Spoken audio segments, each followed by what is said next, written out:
Et en termes d'indicateurs de performance, qu'est-ce qui est important pour toi en tant que préparateur physique? Ça peut être, ça peut varier, je pense, au sein de l'équipe par poste, etc. Mais quels sont pour toi les indicateurs de performance les plus importants que tu vas mesurer et sur lesquels tu vas garder un œil au cours de la saison? Alors, à Bordeaux, mon rôle, c'est strength coach. Donc, c'est en charge de la musculation. Ouais. Donc, si tu veux bien, je vais parler uniquement Mhm. de mon job à moi.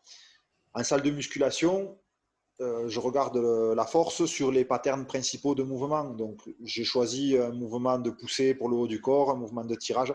Je vais décevoir certainement, mais je suis très, très basique et simple dans ce que je propose.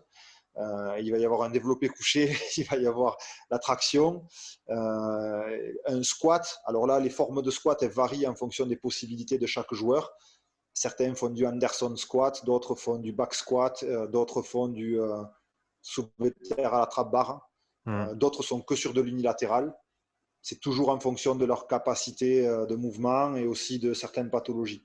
Donc, euh, donc voilà, mais ils ont leur exercice de performance, que j'appelle. Ils savent lequel c'est pour chacun. Donc quand je dis Mhm. aujourd'hui on fait l'exercice de performance du squat à 3 séries de 5, ben, certains vont à la trappe barre, d'autres vont à un split squat et voilà. Ça te permet Donc, d'être aussi un peu plus flexible au niveau logistique, je pense, avec la salle, pour que pas, tout le monde ne fasse pas la queue pour la barre pour faire un back squat. alors j'ai la chance d'avoir une superbe salle. Ils pourraient tous faire Je, du back squat en même temps. ils font tous du back squat en même temps. Ouais. On a pour un groupe de 24, oui, quand ils sont le plus 24, 25, on a 6 cages, donc je les mets à 4 par cage. Ouais. Pour si peu que je mette un superset, c'est bon, Mhm, mhm. Ouais. il n'y a pas de problème. Et puis Ouais. surtout, moi, j'organise mes séances pour que tout roule et qu'il n'y ait jamais la queue nulle part. Ça, c'est quelque chose qui est hyper important pour moi. C'est mettre la salle, l'espace, l'arranger à ma sauce parce que je sais comment je coach et je sais que je fais des supersets entre souvent tel exercice et tel exercice, donc que les joueurs ne se croisent pas ou Mhm. empiètent pas. Donc je sais que je mets la salle à mon image et ensuite je programme en fonction de ce qui est disponible. Voilà, et les espaces. Voilà, je fais toujours attention à ça pour pas qu'il y ait d'impair ou que les séances durent plus longtemps que ce qu'elles devraient durer et que tout roule, ça j'y tiens beaucoup. Donc au final, ben, ces trois mouvements-là sont importants pour moi en force. Je fais jamais de tests, je fais que des suivis longitudinaux.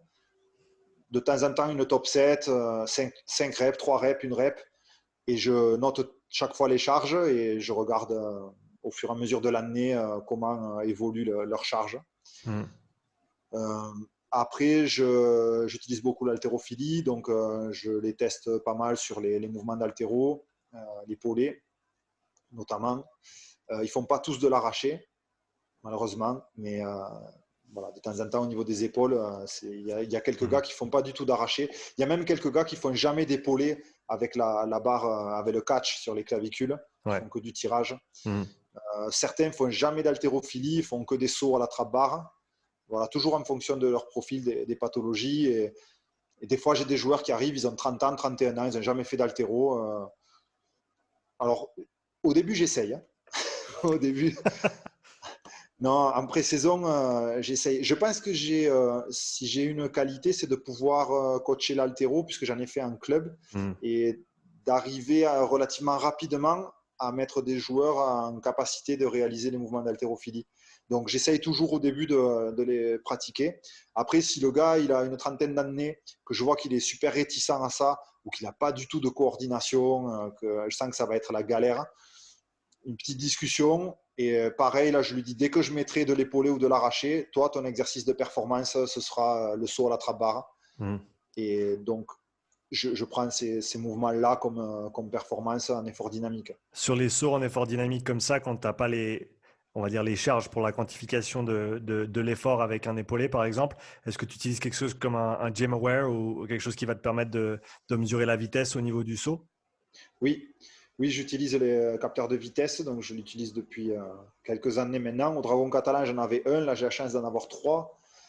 Donc on est deux coachs actuellement formés sur ça, donc on peut en avoir deux dans la même séance, ça c'est plutôt Mhm. bien.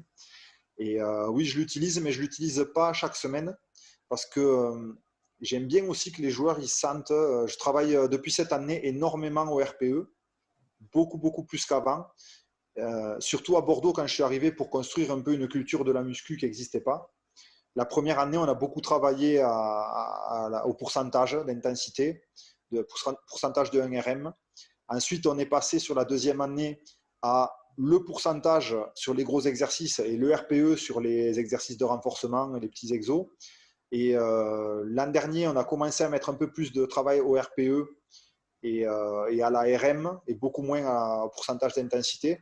Cette année, je fais presque exclusivement du RPE et de l'auto-régulé même.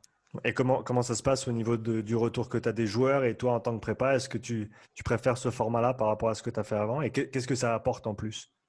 Alors, je préfère largement l'auto-régulé et le RPE, largement, mais ça a demandé 3 ans de continuum pour y arriver. Peut-être ça aurait pu prendre un peu moins de temps, hein, mais en tout cas, moi aussi, mes compétences là-dedans n'étaient pas super pointues, donc peut-être que je n'utilisais pas parce que je ne me sentais pas capable de maîtriser ça complètement. Je suis passé d'une forme de coaching super rigide qui m'a joué des tours à quelque chose de plus en plus de liberté pour les joueurs, avec beaucoup d'options, des choix. Tant qu'ils font le travail, ça me va. Pardon de te couper, jusqu'où tu pousses cette individualisation ou ce recours à la… Recours, c'est un grand mot, mais en gros, quand même inclure un maximum ou inclure dans une certaine mesure les préférences des joueurs. Jusqu'où tu pousses ça de manière générale dans le programme?